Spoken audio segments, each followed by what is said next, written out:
거룩한 주님의 날을 맞아 예배의 자리에 나오신 여러분들을, 그리고 영상으로 예배에 참여하고 있는 모든 분들을 주님의 이름으로 환영합니다.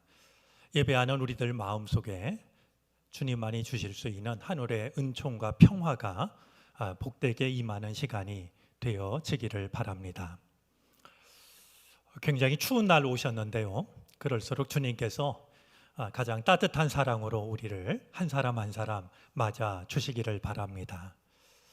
이야기를 들었더니 어제 동해안 쪽에는 너무나 많은 눈이 와서 적지 않은 교회가 성탄절 예배도 드리지를 못했다라는 이야기를 들었습니다. 찬양대 정성된 찬양을 들을 때마다 문득 마음속에는 하늘에서 은총의 눈이 내린다는 생각이 듭니다. 다행히 우리 사는 지역에 폭설은 내리지 않았지만 때로는 찬양으로, 때로는 기도로, 때로는 말씀으로 우리에게 주시는 주님의 은혜가 그런 한방눈처럼 복되게 임할 수 있기를 바랍니다.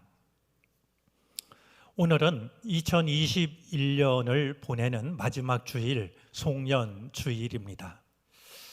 지금쯤 어디선가 겨울나무는 자기 몸에 나이테 하나를 긋고 있을지도 모르겠습니다. 우리는 지금 보내는 이런 시간을 흔히 세모의 시간이라고 이렇게 말하곤 합니다. 한 해 한 해를 말하는 이제 해 세자에다가 저물 모자를 써서 한 해가 저무는 시간, 이렇게 말하곤 하죠. 이제 이 한 해를 보내면서 참 세월이 너무나 빠르다라는 생각을 다시 한번 하게 됩니다. 여러분 생각을 해보면은요, 이 송년주일 예배를 드리면서 다사다난했던 한 해라는 말을 사용하지 않은 해가 한 번도 없었던 것 같습니다. 아무리 평안한 것 같아도 결국 지난 한 해를 돌아보면 많은 일들이 있었고 많은 어려움이 있었던 그런 한 해 한 해를 지금까지 살아왔습니다. 그럼에도 불구하고 올해 2021년도는 유난스러울 만큼 다사다난했던 해였습니다. 무엇보다 코로나19로 인한 불편과 불안이 참으로 컸습니다.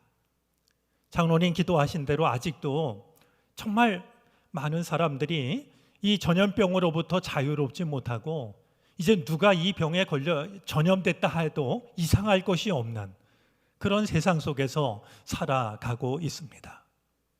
그런 점에서 송년주일을 보내면서 다사다난했던 그런 안 좋은 기억들만 떠올릴 것이 아니라 그럼에도 불구하고 우리를 여기까지 인도하신 하나님의 놀라우신 은혜를 새롭게 바라보는 이 시간이 되어질 수 있었으면 좋겠습니다.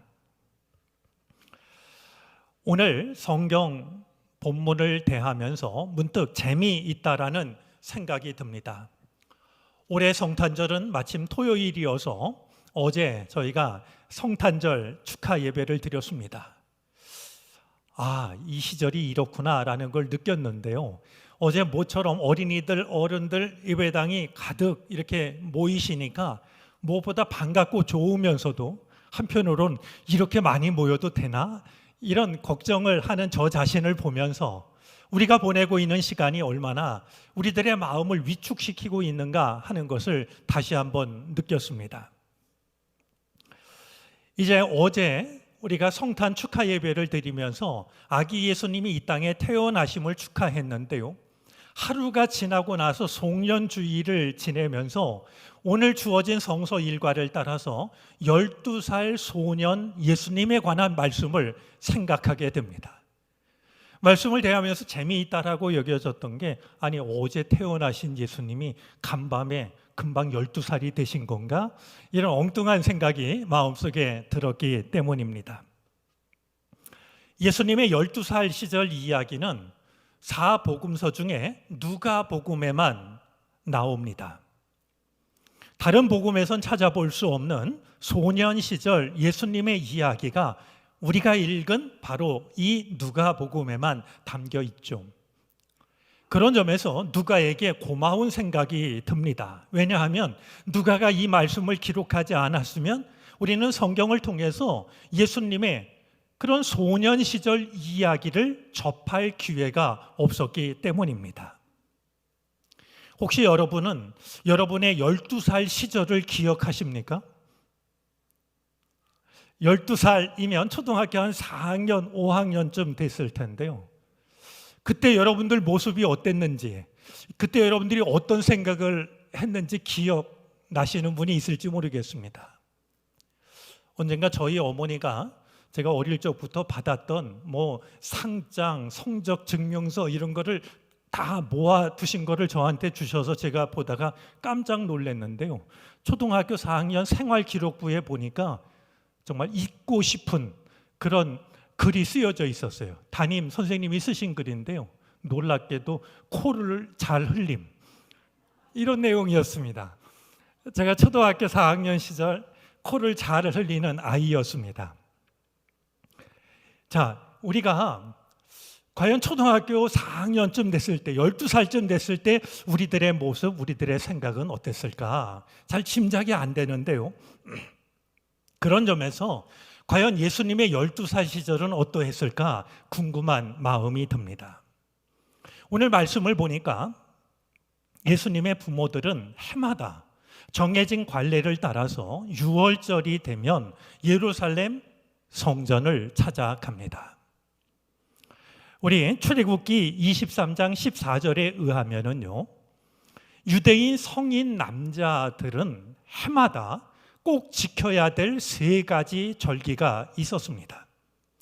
6월절을 포함하고 있는 무교절과 또 2번째가 맥주절, 그리고 3번째가 수장절이었습니다. 근데 이 규정은요, 예루살렘을 중심으로 32km 안에 사는 이들은 이 규정을 다 지켜야 됐지만 멀리 떨어져 사는 사람들은 이 규정을 다 지킬 수가 없어서 그 중에 가장 대표적인 절기인 6월절만 지키면 되었습니다. 우리가 한 가지 참조할 만한 일이 있는데요. 예수님께서 어린 시절을 보내셨던 나사렛에서부터 하나님을 예배하는 성전이 있는 예루살렘까지의 거리가 120km가 됩니다. 여러분, 120km는요, 성인 남자가 사흘 동안 꼬박 걸어가야 하는 거리입니다.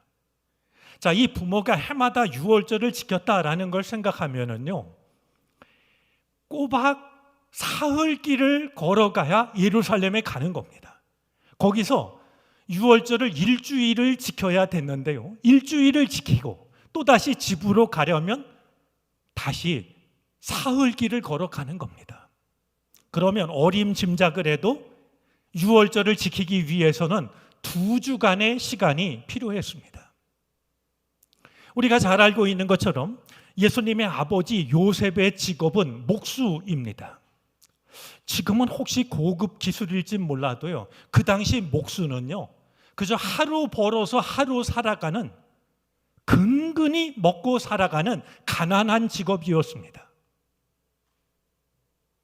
그런 요셉의 가족들이 해마다 6월절기가 되면 예루살렘을 올라갑니다. 여러분, 이게 쉬운 일이었겠습니까? 잠깐 가서 1-2시간 예배하고 돌아오는 게 아니라 2주를 꼬박 시간을 내서 예루살렘을 찾아가 하나님을 예배하고 돌아와야 하는 말이죠. 그걸 해마다 지켰다는 겁니다.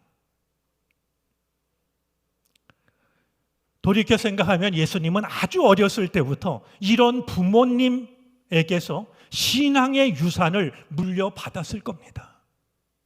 하나님 중심으로 살아간다는 것이 어떤 것인지, 정말 하루하루 살기도 어려운 그런 시절이었지만 그 모든 것을 내려놓고 2주간 시간을 비워 하나님을 예배하러 가는 부모님을 뵐 때마다 어린 이 예수는 말이죠, 하나님을 믿는다는 게 뭔지, 하나님을 섬긴다는 게 어떤 것인지를 자연스럽게 배울 수가 있었겠죠.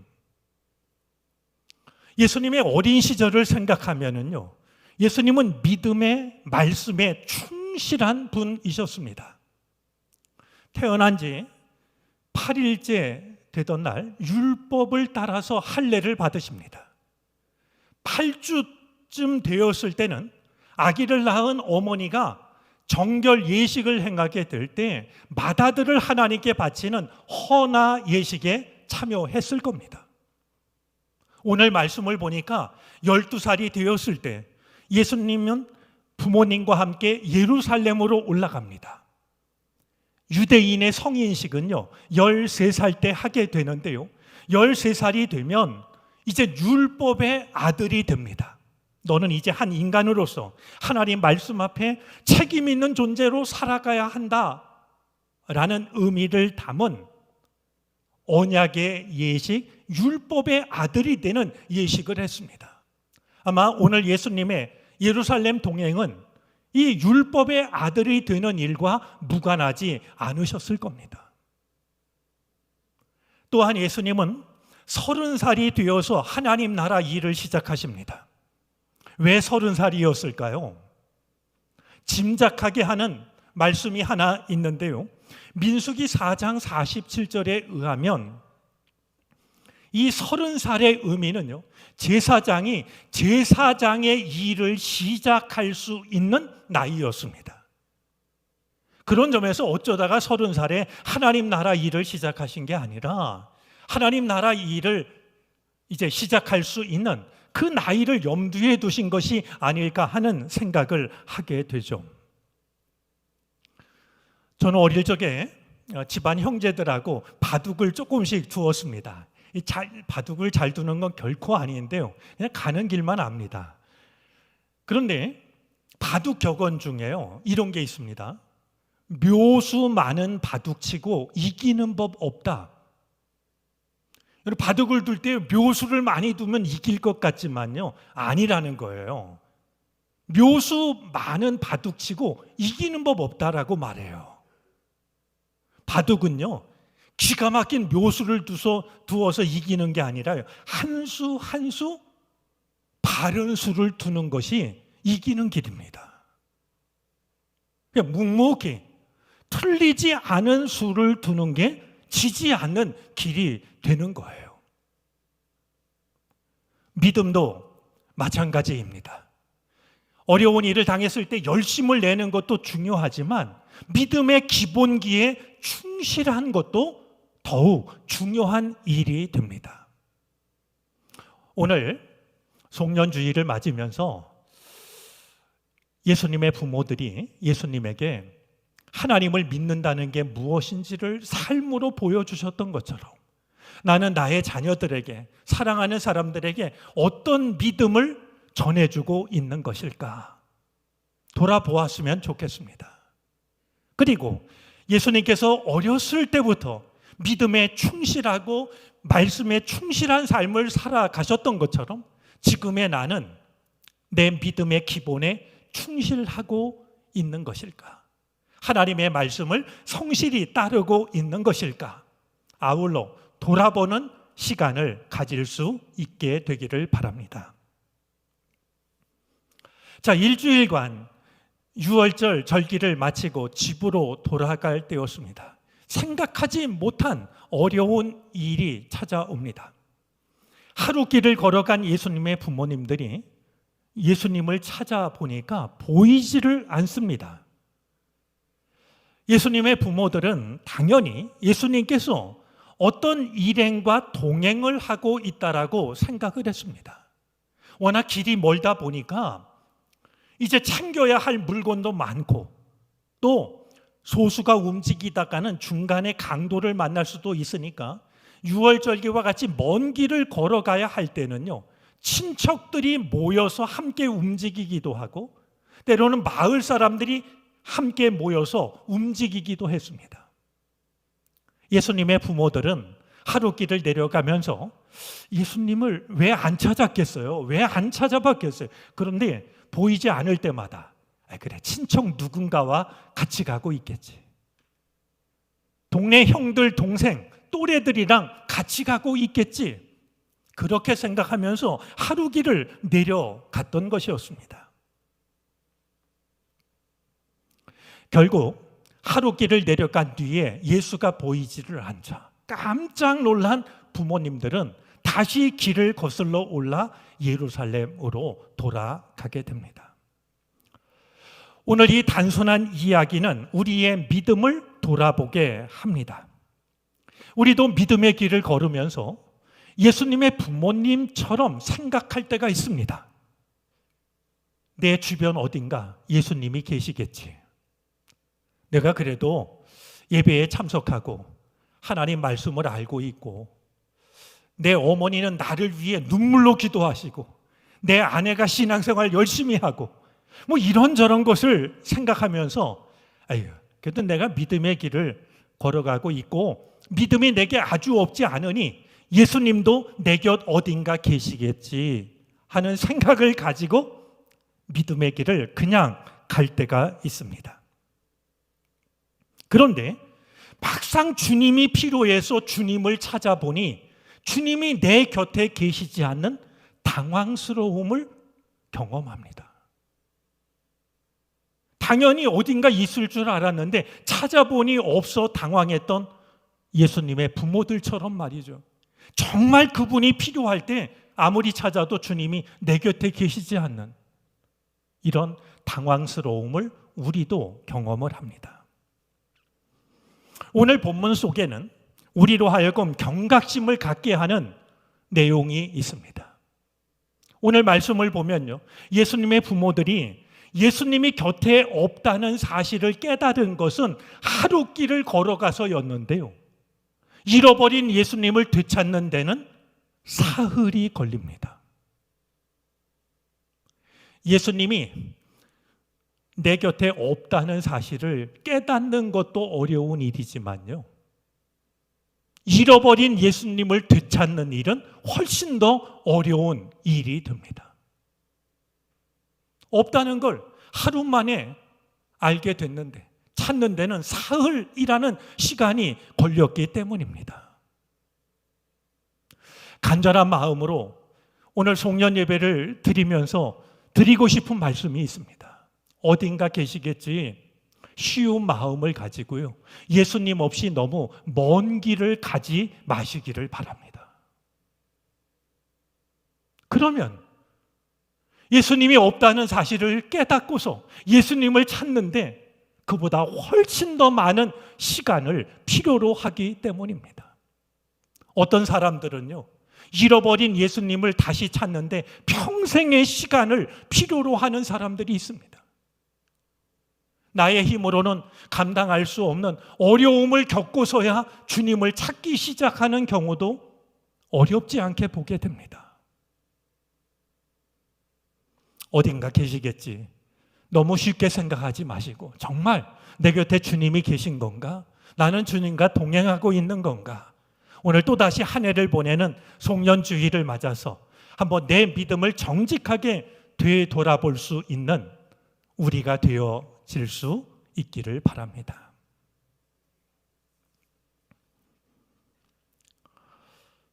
오늘 성경이 당연한 듯이 전하고 있는 내용이 한 가지 있는데요, 잃어버린 예수님을 어디서 찾았는가 하는 점입니다. 사흘 만에 찾아낸 예수님은 어디서 찾았을까요? 어디에서 예수를 사흘 만에 만날 수 있었던 걸까요?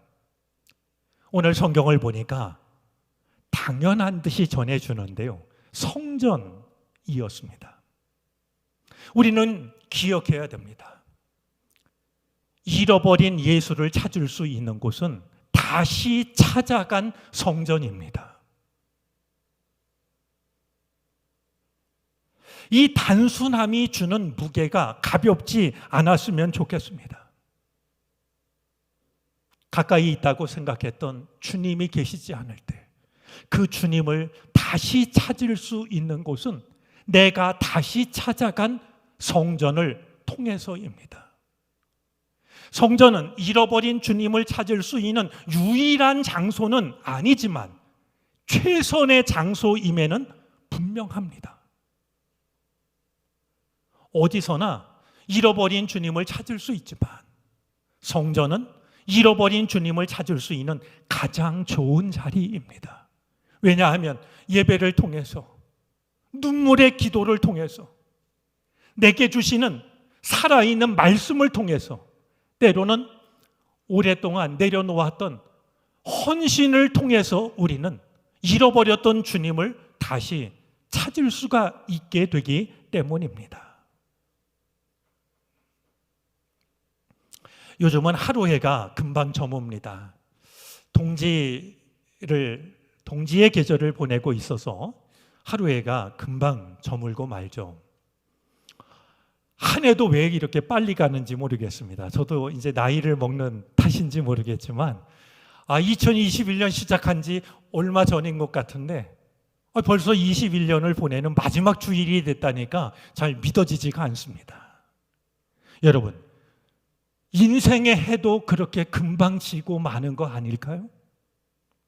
하루해가 이렇게 금방 지고 한 해가 이렇게 금방 가다 보면 우리 인생의 해도 금방 지고 마는 게 아닐까 하는 생각을 하게 됩니다. 저는 목회자이기 때문에 장례식에 참여하는 시간들이 적지가 않습니다. 장례식에 참여해보면 마음속에 드는 생각 중에는요, 돌아갈 집이 없는 인생은 얼마나 불쌍한 인생일까 하는 그런 생각이 있습니다. 여러분, 하루해가 지고 어둠이 깔리는데 돌아갈 집이 없다면, 사나운 비바람이 불고 날이 차가워지는데도 돌아갈 집이 없다면 얼마나 불쌍한 인생일까요? 하루해가 질 때도 그러하다면 인생의 해가 지는데 돌아갈 집이 없는 사람은 얼마나 더 불행한 삶일까요? 내가 이제 이 땅에서의 삶을 마치고 인생의 해가 지는데도 돌아갈 집이 없는 그 사람은 얼마나 허전하고 불안할까 하는 생각을 하게 됩니다. 오늘 본문 속에 나와 있는 12살 예수님을 보면서 가장 놀랍고 의미 있게 여겨지는 것이 있습니다.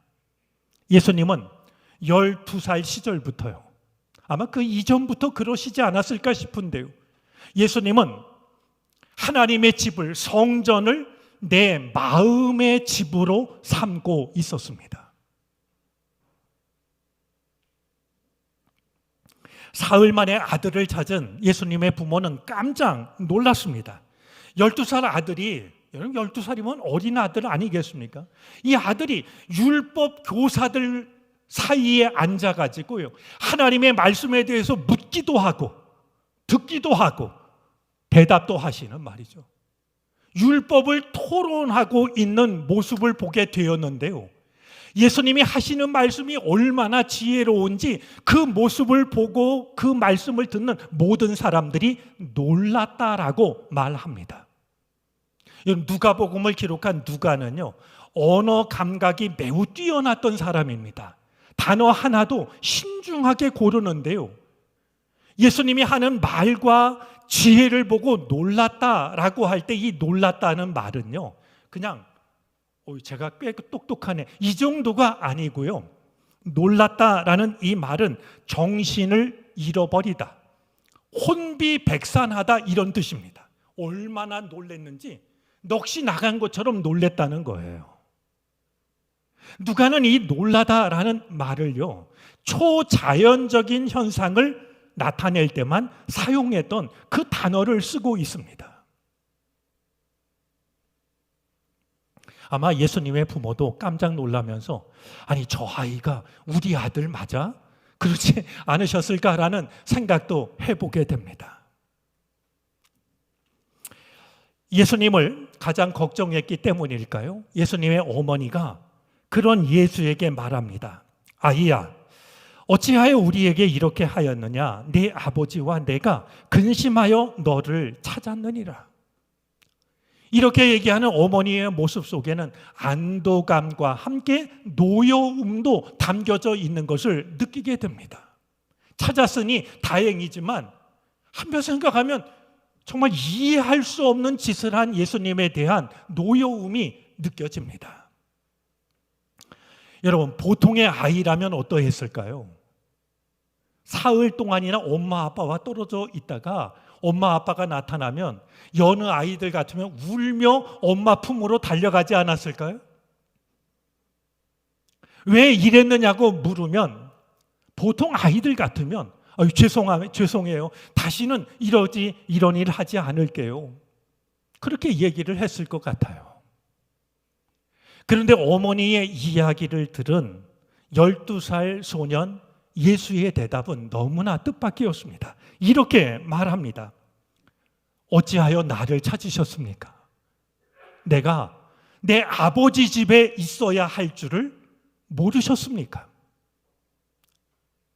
여러분, 이 대답이 얼마나 기가 막혔는지 이어지는 50절 말씀을 보니까 그 부모들도 그 아들이 하는 말의 뜻을 알지 못했다라고 설명을 하고 있습니다.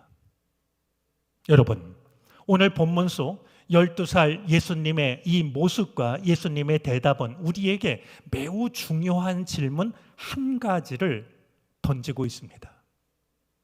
예수님께서 우리에게 묻는 질문은요, 당신에게는 집이 있습니까? 하는 질문입니다. 당신에게는, 너에게는 집이 있느냐? 물으십니다. 예수님께서 별걸 다 물으신다고. 만약에 나에게 물으시면 당황하면서 쭈뼛쭈뼛 우리는 이렇게 대답하지 않을까요? 그럼요. 집이 있죠. 아무 아파트 몇 동 몇 호가 제 집입니다. 아니면 서울시 성북구 무슨 동 몇 번지가 제 집이랍니다. 우리 젊은 부부들은 아직은 전세를 살고 있지만 돈이 생기는 대로 우리 집을 장만할 겁니다. 이렇게 대답할지도 모르겠습니다. 우리가 그렇게 대답하면 필시 주님은 빙긋이 웃으시면서 다시 되물으실 겁니다. 얘야, 내가 묻는 것은 그런 집이 아니란다. 사람이 손으로 지을 수 있는 그 집이 아니라 너에게는 마음의 집 한 채가 있느냐고 나는 묻고 있는 것이다.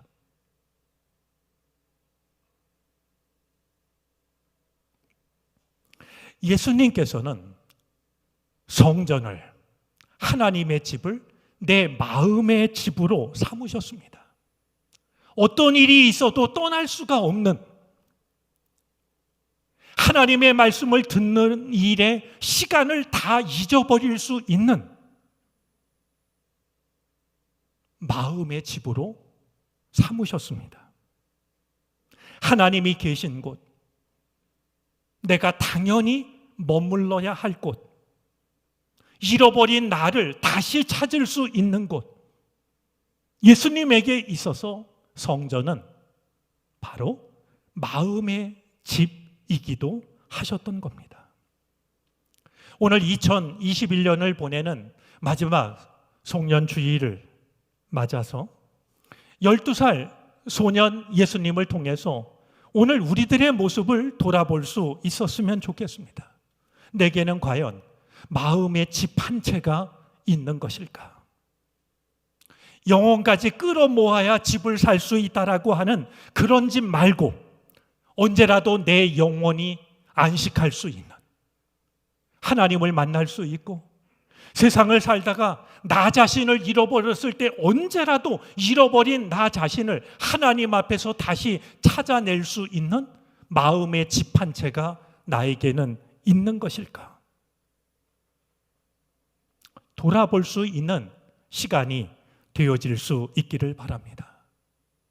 바라기는 우리가 모여서 예배를 드리는 이곳이 하나의 건물이 아니라 바로 이것이 우리 마음의 집이 되어질 수 있기를 바랍니다.